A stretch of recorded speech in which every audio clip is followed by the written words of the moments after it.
Mark 5:1-20. Si Jesus at ang kanyang mga alagad ay dumating sa kabilang ibayo, sa lupain ng mga Geraseno. Pagkababa ni Jesus sa bangka, siya ay sinalubong ng isang lalaking sinasapian ng masamang espiritu. Ang lalaking ito ay nakatira sa mga libingan. Hindi na siya maigapos kahit tanikala pa ang gamitin. Bagamat madalas siyang gapusin ang tanikala sa kamay at paa, nilalagot lamang niya ang mga ito. Wala nang nakakapigil sa kanya. Araw-gabi nagsisisigaw siya sa mga libingan at sa kabundukan. At sinusugatan din niya ng matalas na bato ang kanyang sarili. Malayo pa'y natanaw na nito si Jesus. Patakbo itong lumapit at lumuhod sa harapan niya. Sumigaw siya ng malakas, "Jesus, anak ng kataas-taasang Diyos, anong pakay mo sa akin? Ipangako mo sa ngalan ng Diyos na hindi mo ako pahihirapan." Sinabi niya ito sapagkat iniutos ni Jesus, "Masamang espiritu, lumabas ka sa taong ito." Tinanong siya ni Jesus, "Ano ang pangalan mo?" "Batalyon, sapagkat marami kami," tugon niya. At nakiusap siya kay Jesus na huwag silang palayasin sa lugar na yon.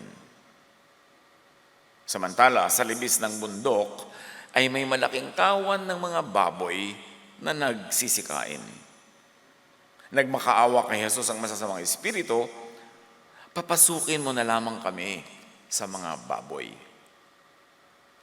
Pinahintulutan niya sila, kaya't lumabas nga sa lalaki ang masasamang espiritu at pumasok sa mga baboy. Ang kawan na may 2,000 ay nagtakbuhan sa gilid ng matarik na bangin hanggang sa nahulog ang mga ito sa lawa at nalunod. Tumakbo ang mga tagapag-alaga ng kawan ng baboy at ibinalita sa bayan at sa karatig pook ang mga pangyayari. Kaya't ang mga tao ay nagpuntahan doon upang alamin ang nangyari. Paglapit nila kay Jesus, nakita nila ang lalaking dating sinasapian ng mga demonyo. Nakaupo ito, nakadamit, at matino na ang isip. At sila'y natakot. Isinalaysay sa kanila ng mga nakakita ang nangyari sa dating sinasapian ng demonyo at sa mga baboy. Dahil dito, nakiusap ang mga tao kay Jesus na umalis siya sa kanilang lupain. Nang pasakay na si Jesus sa bangka, nakiusap ang dating sinasapian ng mga demonyo na siya isama niya. Ngunit hindi pumayag si Jesus. Sa halip ay sinabi niya sa lalaki, "Umuwi ka na at sabihin mo sa iyong mga kamag-anak ang lahat ng ginawa sa iyo ng Panginoon at kung paano siya nahabag sa iyo." Umalis ang lalaki at ipinamalita sa buong Decapolis ang ginawa sa kanya ni Jesus at namangha ang lahat. The restored man revisited. Bakit revisited? Marami na tayong pag-aaral dito sa kwentong ito, pero ngayon sisikapin nating bumuklat pa ng mga ibang mga aral at katuroang magiging kapakipakinabang sa ating lahat. Salamat, Ama, dahil maaari naming balik-balikan ang napakahalagang kwentong ito. Ngayon ay bigyan niyo kami ng kaliwanagan na makita ang iba pang mga anggulo ng kwento na lalo pang magbibigay sa amin ng liwanag, kalayaan at pagpapala. Kayo po ang siyang maging tunay na tagapangusap, tagapagsalita at tagapangaral. Tinig niyo ang aming marinig. Hinisingi namin ang lahat ng ito, Ama, sa ngalan ng iyong anak na si Jesus. Mark 5:1-20, himay-himayin natin. They went across the lake to the region of the Gerasenes. When Jesus got out of the boat, a man with an impure spirit came from the tombs to meet him. This man lived in the tombs, and no one could bind him anymore, not even with a chain. For he had often been chained hand and foot, but he tore the chains apart and broke the iron on his feet. No one was strong enough to subdue him. Night and day among the tombs and in the hills, he would cry out and cut himself with stones. The man was inhabited by an impure spirit or by a battalion of spirits. Anong effect nito? He lived among the dead. And what did he need? He needed to live among the living. Kaya pinuntahan siya ni Jesus. Jesus, as we have seen in the story, saved him from this terrible situation. That man was as good as dead. He was really dead and needed life. To live again, he needed resurrection. He was super strong, destructive, at nananakot. So he was chained hands and feet, isolated and thrown into the tombs. Ganito ang ginagawa ng lipunan sa mga taong kakaiba. Ikinukulong. Kakaiba ang behavior, hindi nagko-conform sa norm, ikukulong so that the majority could live peacefully in their normal ways. Society sets aside and puts aside people who could disturb the system. Kaya napakaraming mga nakukulong, hindi lang sa mga kulungan ng mga convicted criminals. Meron din mga kulungan ng mga mentally non-normal. Halos sa ikulong, people want say kulungan yun, pero gano'n rin yun. May mga kulungan na walang rehas, walang bakod, walang dingding, but the people, the victims are isolated. Hindi sila allowed na makihalubilo, makisama sa mainstream of society. At ito ang mga taong minamahal, inaalala ni Jesus. Kaya sabi niya, I was in prison and you visited me. At sinasabi sa atin ng scriptures, high religion is to visit those in prison. Kasi hindi lahat ng nakakulong ay gumagawa ng masama. Maraming nakukulong dahil lang uncomfortable ang society sa kanila. Kailangan hindi sila makita, kailangan hindi sila madinig, para tahimik lang at payapa ang buhay ng majority. But what did we see in the story? Night and day, he would cut himself with stones. He would self-destruct. He would cry out. People cry for help. At yung pagsisira sa sarili, paglalaslas ng pulso, paghihiwa ng laman, all kinds of activities that harm the body or the spirit could be cries for help. Kaya pag merong nagaganito, hindi sapat na ikulong mo, itali mo, kublihan mo, ilibing mo. Kailangang dalawin. Kailangang pakiramayan. Kailangang unawain at hanguin sa kanyang kinalalagyan. Ito ang ministry ni Jesus. Nakita ba natin sa scripture na dinalaw siya ng kahit na sino mang religious person? No. Yung mga religious person nga, pagka merong medyo hindi katulad ng lahat, medyo kakaiba, unclean agad yun. Alisin, itapon agad for the convenience and comfort of the majority. Pero si Jesus, yan ang mga hinahanap niya, the people that fall in the cracks. Kaya tayo man, kung sinasabi natin tayo ay maka-Jesus, naniniwala kay Jesus, yun din ang ating pinupuntahan, inuunawa, pinapagaling, tinatanggap, yung itinatapon ng society. When he saw Jesus from a distance, he ran and fell on his knees in front of him. So, Jesus visits this particular prisoner, so to speak. Kaya napakahalaga sa atin na sundan ang ganong halimbawa ni Jesus. Itong taong inaalihan ng napakarami, batalyon ng mga espiritu, lumuhod kay Jesus. There's no account that he knelt like this to Jewish religious leaders at the temple or any religious activity. Obviously, hindi naman siya tinulungan. Itinapon na lang. Kahit sa mga pamilya, marami ang kanilang policy, itapon, itago. Pag ikinakahiya o nakakaabala o kakaiba, itago. Hindi ganon si Jesus. So ito namang taong ito, alam niya kung kanino at kung kailan siya luluhod. He shouted at the top of his voice, "What do you want with me, Jesus, Son of the Most High God?" Kilala nung mga espiritu, hindi lang si Jesus, kundi kung sino ang tunay na ama ni Jesus. Sabi niya, Jesus, Son of the Most High God. Remember, the religious people in Israel were calling Jesus a demon, prince of demons, demonic. Sila na mga relihiyoso. Pero itong masasamang espiritu, sa kanila natin narinig ang totoo. Jesus is the Son of the Most High God. At sabi niya, in God's name, don't torture me. Alam nila na kayang-kaya ng kapangyarihan ni Jesus silang pahirapan, at ito ang hiling nila, huwag silang pahirapan, dahil yun ang naranasan at patuloy nilang nararanasan, pahirapan. The super powerful spirit knelt to Jesus because Jesus is the Son of the Most High God. This spirit invoked the name of the Most High God. This spirit knew Jesus in the name of Jesus' Father, the Most High God. Buti pa siya.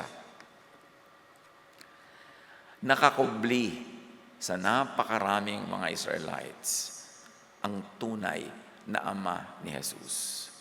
Ang tunay na identity ni Jesus.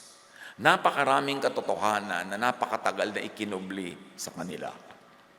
But the spirits knew it, the truth, and Jesus and His Father, the Most High God. Luke 4:34-35, another episode. Go away, what do you want with us, Jesus of Nazareth? Have you come to destroy us? I know who you are, the Holy One of God. Be quiet, Jesus said sternly, come out of him. Then the demon came out without injuring him. Another story, na meron na namang masamang espiritu na nasa isang tao, pero sabi niya, Son of the Most High. Sabi ni Jesus, tumahimik ka. The spirits knew who Jesus was, but Jesus would command them to be quiet. It was premature to reveal his identity and that of his true Father, that of the true God. Maghahalo ang balat sa tinalupan pag kaya aga-aga pa lang ay nabunyag na yon. Marami pa si Jesus na gustong gawin. Gusto niya muna yung peace and quiet para magawa niya yung gagawin niya, maituro niya yung ituturo niya. Sabi niya sa Espiritu, be quiet. Huwag mo munang ipagsigawan dyan that I am the Son of the Most High God. Magugulo ang religious system. Magugulo ang buong sansilukob. Hindi ko pa nagagawa ang dapat kong gawin. Many people wonder bakit pinapatahimik ni Jesus yung mga spirits. Samantalang sinasabi naman nila yung totoo. Kasi hindi pa panahon. At least nung panahon ng encounter nila. This story that we are revisiting, is a surface topic. And that is the power of Jesus above spirits. Matagal na yan napag-usapan, established na yan. So let's go to the other angle of the story, the deeper topic, the Most High God. The name of the Most High God.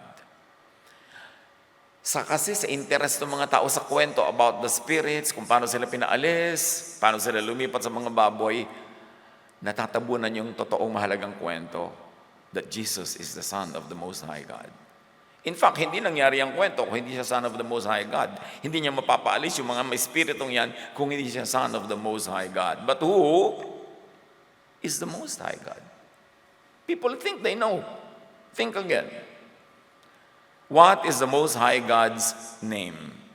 Kasi sabi sa kanya, in the name of the Most High God, don't torture us.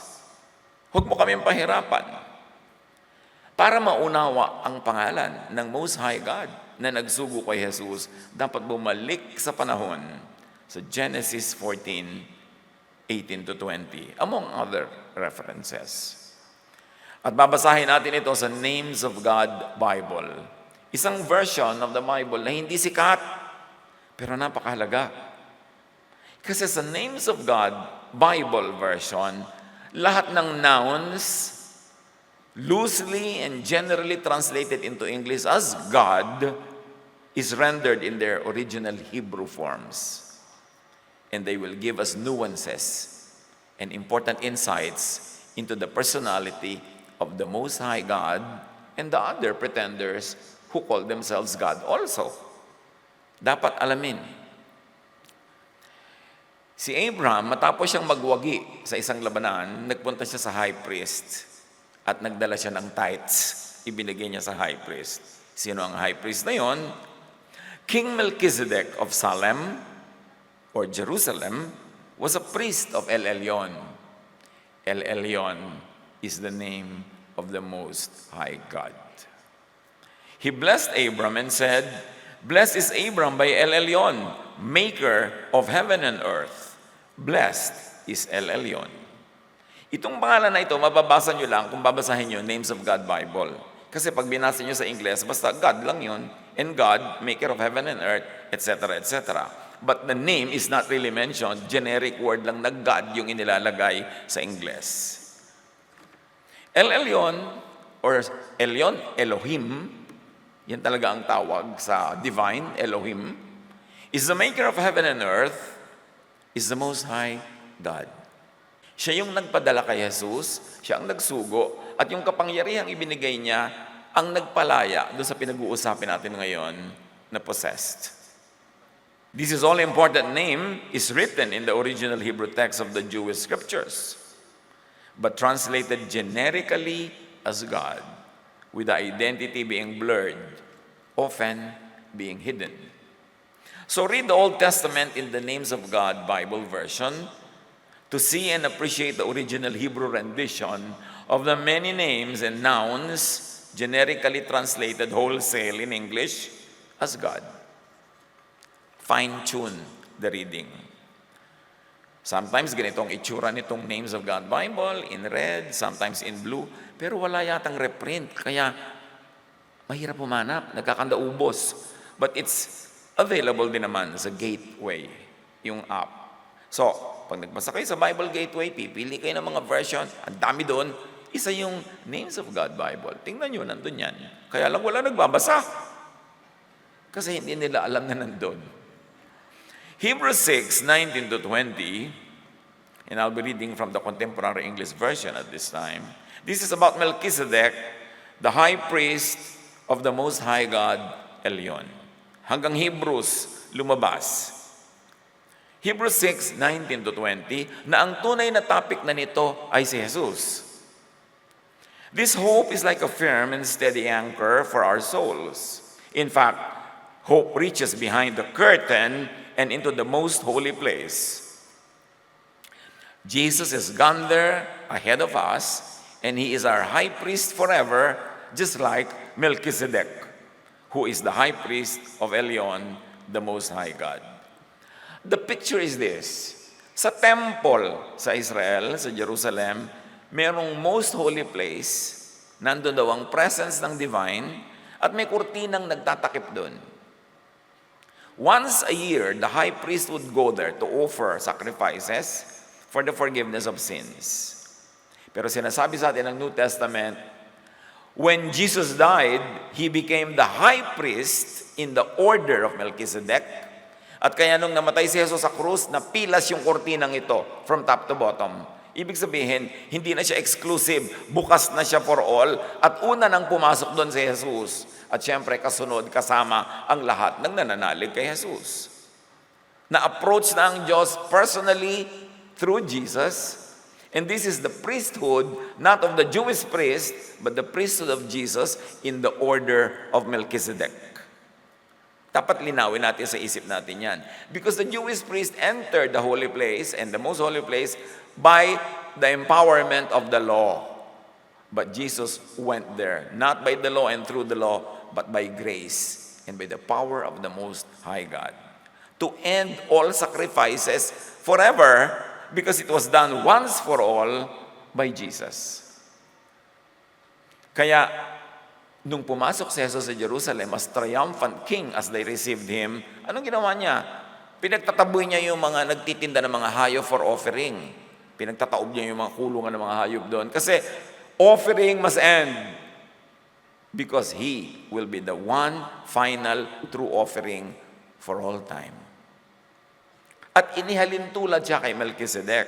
Hebrews 7, sa pagpapatuloy, this Melchizedek was king of Salem and priest of God Most High.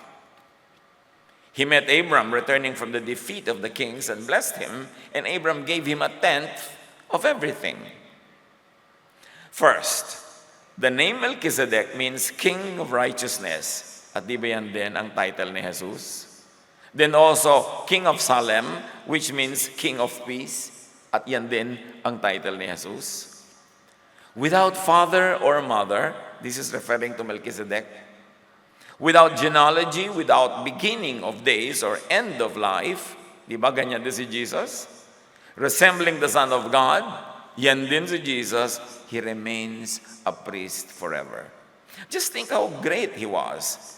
Even the patriarch Abraham gave him a tenth of the plunder. Now, Abraham is the father of the Israelites, or they call him that. But Abraham, their father, submitted himself to Melchizedek and gave him a tithe. Ibig sabihin, the entire nation of Israel, led by Abraham, must be submitted to Melchizedek, the high priest of El Elyon. And the equivalent of that Melchizedek is Jesus, the high priest of El Elyon, the God Most High. Kaya dapat yung Israelites and their law must also submit to Jesus as Abraham submitted to Melchizedek. Ang linaw-linaw nung parallelism. This man, however, meaning Melchizedek, did not trace his descent from Levi, and Levi is the priest of and for the Jews.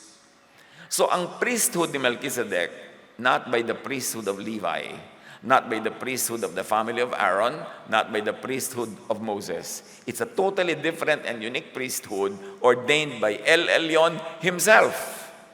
In other words, Melchizedek is greater than Abraham, the father of the Israelites, the Israelite nation, and father of all the law. But Melchizedek, as we have clearly seen, is aligned with, parallel to Jesus. Therefore, Jesus is greater than Abraham, the father of the Israelites. John 8:57 to 59. You are not yet 50 years old, sabi ng mga Jews kay Jesus, and you have seen Abraham? Anong kayabangan yan? Bakit sinasabi mong nakita mo na siya at mataas ka pa sa kanya? Very truly, I tell you, Jesus answered, before Abraham was born, I am. I am the true I am. At this, they pick up stones to stone him, but Jesus hid himself, sleeping away from the temple grounds.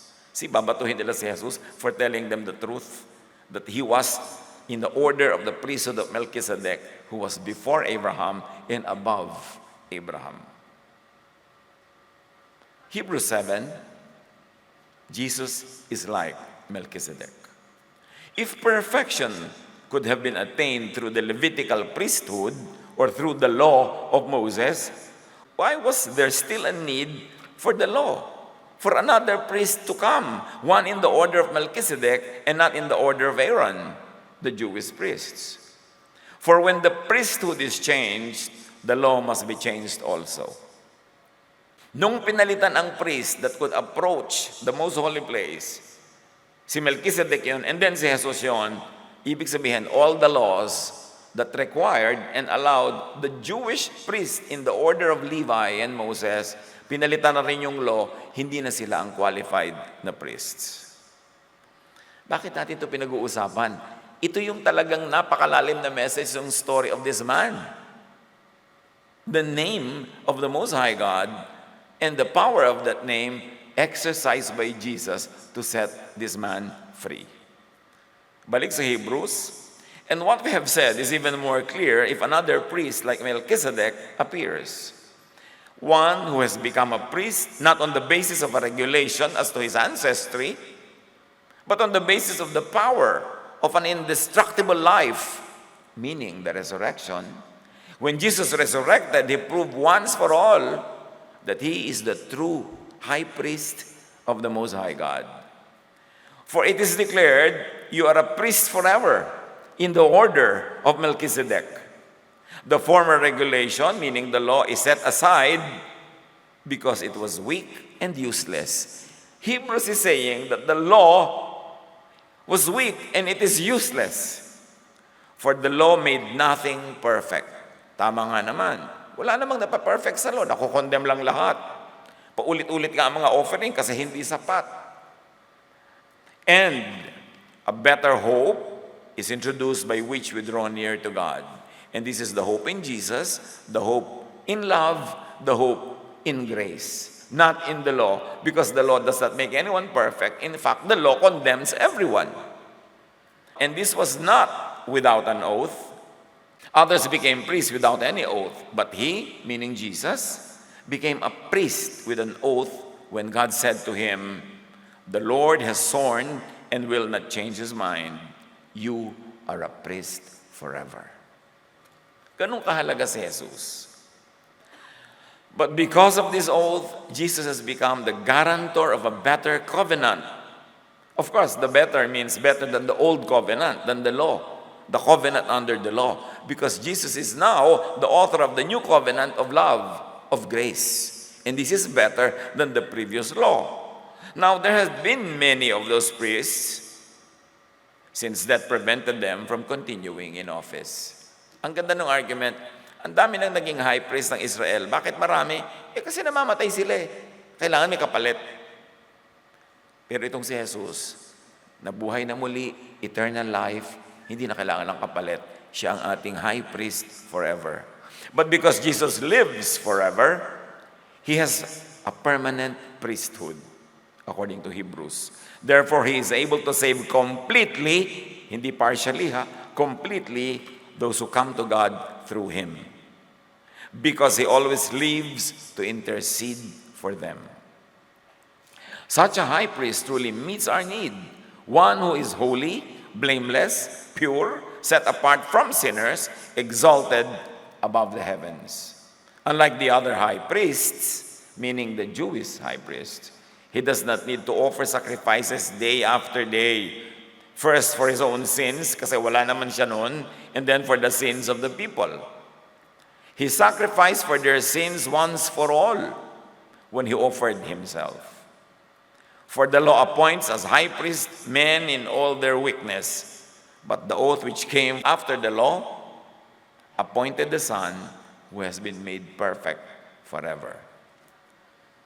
This side trip to the meaning of the Son of God and who the Father of that Son of God is worth all the study. Yun talaga ang power that is behind the power of Jesus. Jesus is the Son of the Most High God, El Elyon, or Elyon Elohim. Jesus is great high priest in the order of Melchizedek, not in the order of Levi. Jesus is Savior of the world. Not only for the sins of the Israelites, but for the sins of the whole world. Sabi ng 1 John 2:2. He could save the man. In fact, Jesus saved the man. And that man is you and me. Tayo yun. Tayo ang tinitirhan ng sangkaterbang espiritu na pinapalayas o papalayasin ni Jesus if only you'd ask him. Lumapit itong taong inaalihan ng masamang espiritu. Di ba? Kinakatakutan siya ng lahat. Nung makita niya si Jesus, bow! Patakbong lumapit. Hindi lumayo. Kasi alam niya, Jesus is the Son of the Most High God. At kung mayroong makakatulong sa kanya, si Jesus yun. Ano ang daladala ni Jesus? Grace and love from El Elyon, from the Most High God. So yung mga mahilig sa law, pag nakita nila si Jesus, o nakita nila yung grace, nakita nila yung love, tatakbo, palayo. Ayaw nila ng grace. Ayaw nila ng love. Gusto nila law. Ang linaw-linaw ng sinabi ng Hebrews, the law does not make anyone perfect. It is never enough. It is not sufficient. It is inferior to this new covenant of love and grace sent by High God El Elyon through His Son, Jesus. Ang ipinipilit ng mga Israelites noon, yung tradition nila, yung priesthood nila, yung sacrifice, yung law, yung judgment. Dumating na nga si Jesus to change all that. Mark 5:1-20, sa pagpapatuloy ng kwento. For Jesus had said to him, "Come out of this man, you impure spirit." So Jesus saves from impure spirits. Then Jesus asked him, "What is your name?" "My name is Legion," he replied, "for we are many." Sangkaterba kaming nakatira sa taong ito. And he begged Jesus again and again not to send them out of the area. Obviously, ang masasamang espiritong ito ay squatter doon sa katawan ng tao.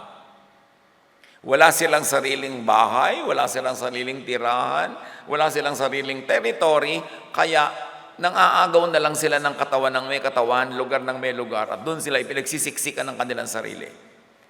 At nung sinabi ni Jesus, umalis ka dyan, umalis kayo dyan, anong ginawa nila? Nagmakaawa sila, huwag niyo naman kami paaalisin dito. Gustong-gusto namin dito tumira sa lugar na to kahit hindi ito amin. Gusto namin angkinin ang katawan ng taong ito kahit hindi kanya. Pero dahil pinapaalis mo kami, ano ang magagawa namin? Pwede bang humanap na lang tayo na ibang lilipatan namin, pero sa lugar pa rin na ito, gusto namin ipagsiksikan ang sarili namin sa lugar na ito. A large herd of pigs was feeding on the nearby village or hillside. The demons begged Jesus, "Send us among the pigs." Kahit baboy na lang, basta dito pa rin. Allow us to go into them. He gave them permission, and the impure spirits came out and went into the pigs. The herd, about 2,000 in number, rushed down in the steep bank into the lake and were drowned. This is not our focus now. This is focus of another full-blown message, itong mga pigs. Pero one thing is suffice to say, it suffices, hindi nila nakaya yung mga demon. Kaya nabaliw sila. And this is almost like suicide that they did.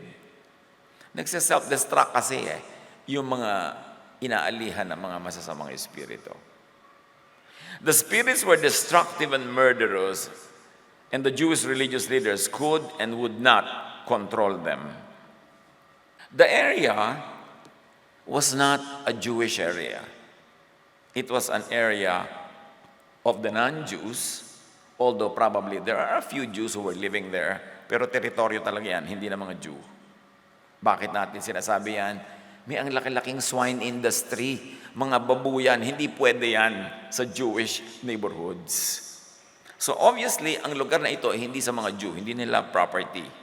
Doon tumira yung mga evil spirit na ito at ayaw nilang umalis. So kung aalis man sila doon sa tao, at least kahit sa baboy, so they forcibly occupied this man, and technically the area where this man lived, but Jesus drove them away. At pinayagan naman na lumipat kahit sa mga baboy, pero yung nilipatan nila nag-self-destruct. Itong masasamang espiritong ito, saan man sila tumira o lumipat, nagkakaroon ng destruction. Mass murder ang nagaganap, at yan ay naganap sa mga baboy, at least in the story. Those tending the pigs ran off and reported this in the town and countryside, and the people went out to see what had happened. When they came to Jesus, they saw the man who had been possessed by the legion of demons sitting there, dressed and in his right mind. Na-restore yung tao.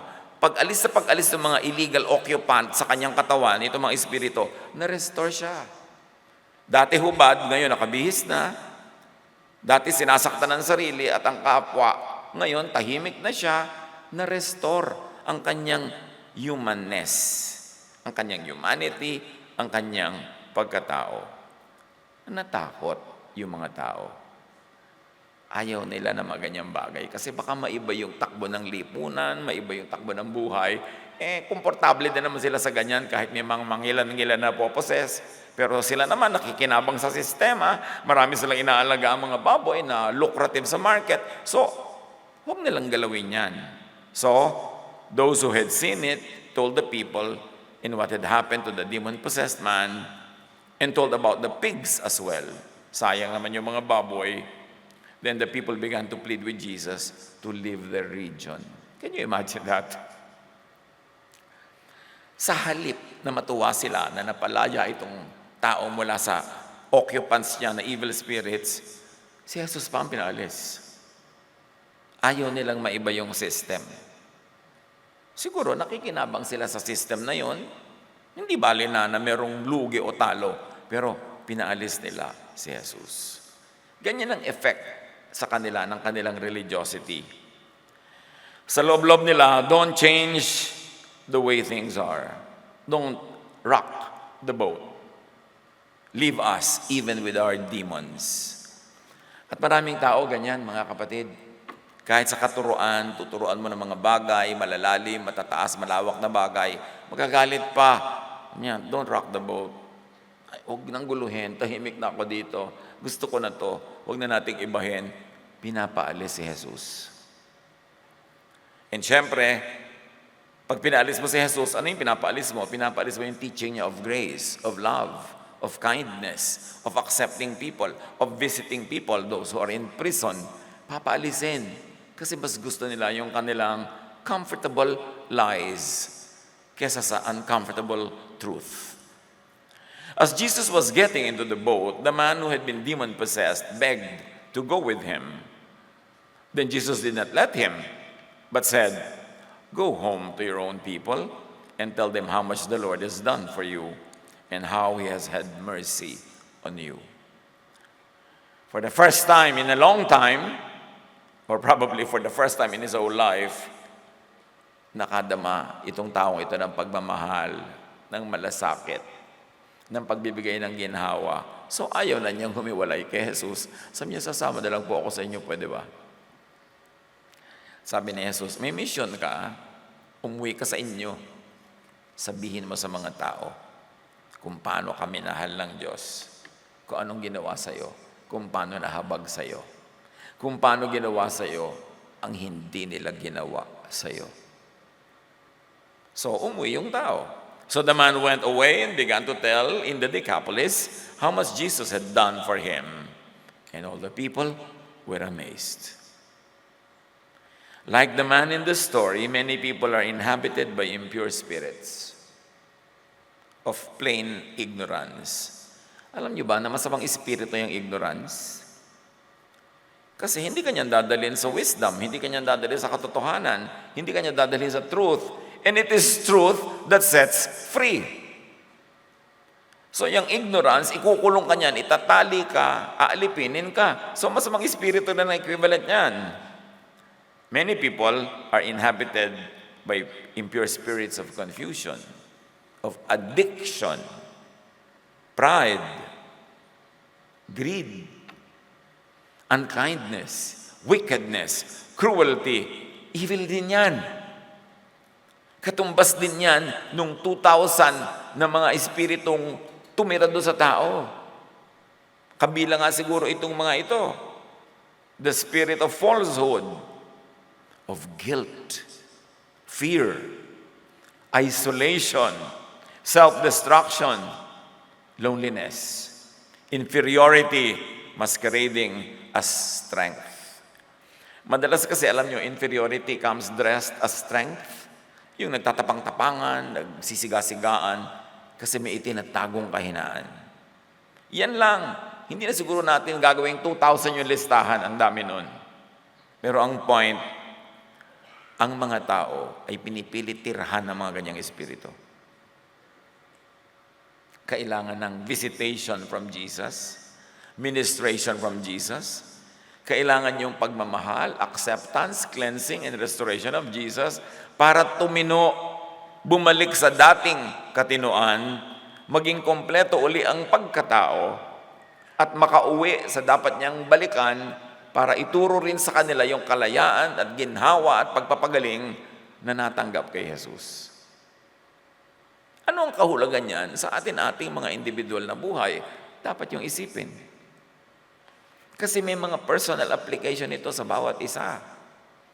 And only you can fully determine kung ano ang kahulugan nitong kwento sa inyong personal na buhay. Many people live among the dead and need to live among the living. Some of them, baka tayo, some of them, baka mahal natin sa buhay. Ang kapiling nila, mga bangkay, mga nabubulok, naka-isolate sila, halos itinuturing ng patay, itinapon, nilimot, at kung pwedeng takpan, tatakpan. Nangyayari yan hanggang ngayon. Kaya relevant pa rin si Jesus hanggang ngayon. And you know what heals all these kinds and types of illnesses? Love. The love of God through Jesus. The love of the loving God, El Elyon. Hindi yung mga itinuturo ng mga religious leaders na laging guilt, laging fear. Paano ka gagaling? Kung meron kang fear, kung lagi kang guilty, pinapag-guilty ka. Kasi, syempre, pag law yung in-apply sa'yo, lagi kang guilty dahil lagi kang kulang.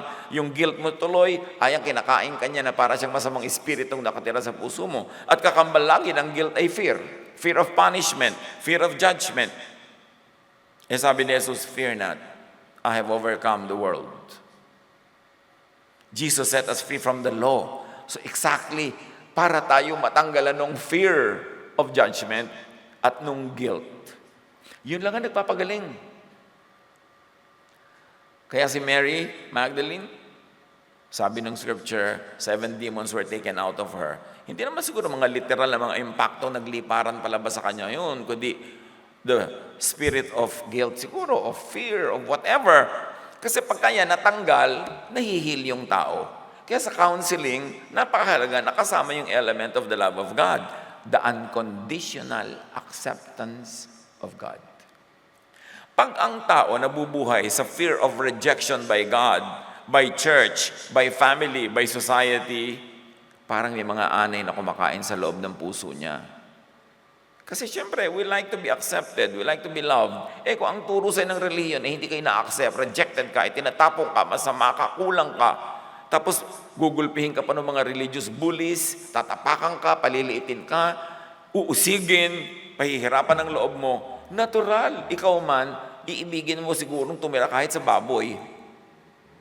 Kung hindi yung baboy ang nakatira.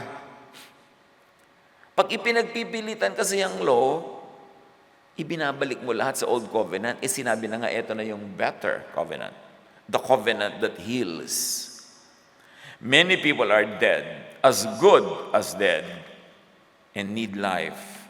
They need to live again. They need resurrection. Many people are super strong at doing wrong, tulad nitong taong pinag-usapan natin. They are destructive at nakakatakot.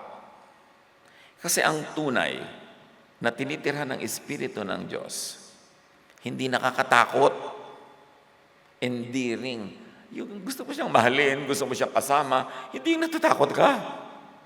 Kasi hindi naman nananakot si Jesus at ang Diyos at ang storya ng Diyos ay hindi horror. It's a love story. Kaya dapat yun ma-emphasize. Many people are destructive. So they get chained. They get isolated and thrown into the tombs. Pero hindi nilulutas ang deep reason kung ba't sila nagkakaganon. Kailangan lang pala love. Kailangan lang pala pansin. May mga young people, kumisan old din, naglalaslas ng pulso. May dahilan yon. Papansin.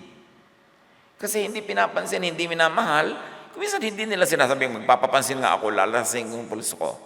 Pero pag ginagawa yon, ibig sabihin, may kulang. Every act like that is a cry for help. Kahit nga mga post sa Facebook cry for help. Humihingi ng atensyon, ng acceptance, ng love. Ibig sabihin, yun ang wala. kayo nang dapat ibigay. So night and day, these types of people cut themselves with stones, they self-destruct, cry out, and cry for help. Now, through FB or social media, lumawak na ang cry for help. Yung talagang lahat na lang ng ginagawa niya, nakapost. Anong gusto nun, di ba? Help me. Sabihin niyo namang maganda ako sa picture. AI yan eh, anong ginanda mo? Sabihin naman ng mga kontrabida pa, di nyo na lang sabihin, oo nga, maganda, para sumaya naman siya, para may mga mawalang espiritu sa kanya ng mga kung ano-ano. Bibistuhin mo pa, AI yan, ano? Hirap na nga magpaganda, kailangan ng tulong ng AI, tapos hisirain mo pa yung trip niya. Maawa naman sa mga tao who cry for help. Pagod na siya, kapapos lahat ng ulam na kinakain niya, katabi niyang ganun. Sabihin mo ng, wow, buti ka pa, nakakakain na masarap. Hindi magpo-post ka, sabihin mo pa, kumakain din ako niyan, sawa na nga ako. Bigyan mo na siya ng pagkakataon, maging star. Nag-post minsan ng picture sa Paris, tapos magpo-post ka na, ang dami mong picture all over the world para siya matabunan. So ano ka sa kwento? Ikaw ba yung espiritu o ikaw yung agent ni Jesus? Piliin naman. Tulungan natin ang mga tao. Everyone needs help, including us.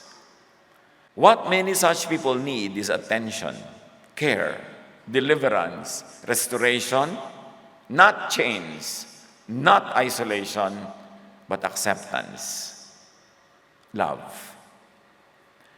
So when he saw Jesus from a distance, he ran and fell on his knees in front of him. Lumuhod kay Jesus.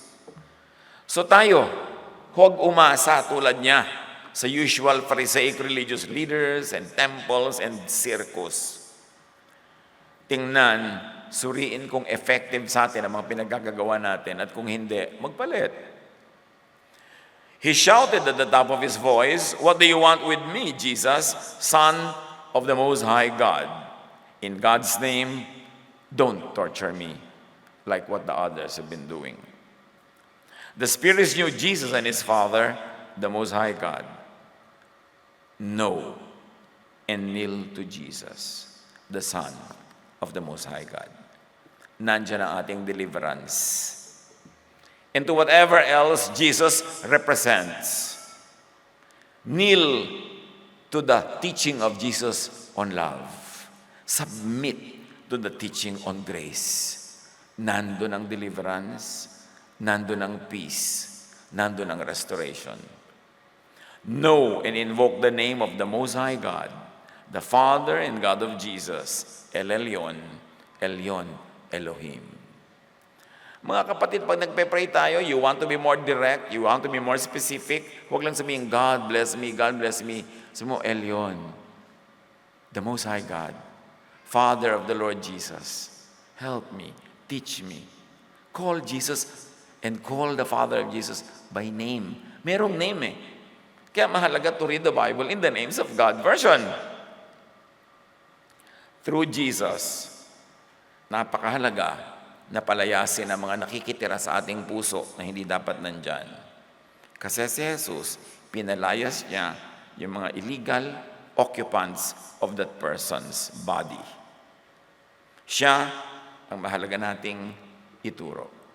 Kailangan makilala ng mga tao si Jesus, lalo na ang Ama ni Jesus, the God Most High, Elyon. Romans 10:14, how can they call on the one that they have not believed in? And how can they believe in the one of whom they have not heard? And how can they hear without someone preaching to them? Kaya kailangan ituro natin si Jesus. Ipangaral natin ang katuroan ni Jesus. Forgiveness, restoration, grace, love. Yun ang maghari. Huwag fault-finding, huwag pananakot, huwag judgment, but acceptance, care, restoration. Dear God, we thank you, Father of our Lord Jesus, our God Most High, El Elyon. We thank you that you have sent Jesus, our high priest Melchizedek, into our midst to save us from these illegal occupants, to save us from evil spirits and to save us from destructive spirits that reside in our hearts. Turuan mo kami na i-apply sa mga buhay namin at sa mga mahal namin sa buhay ang mga katuruang ito. Magbulay-bulay tayo sumandali, namnamin at hanapan ng personal application ang mga mahalagang aral.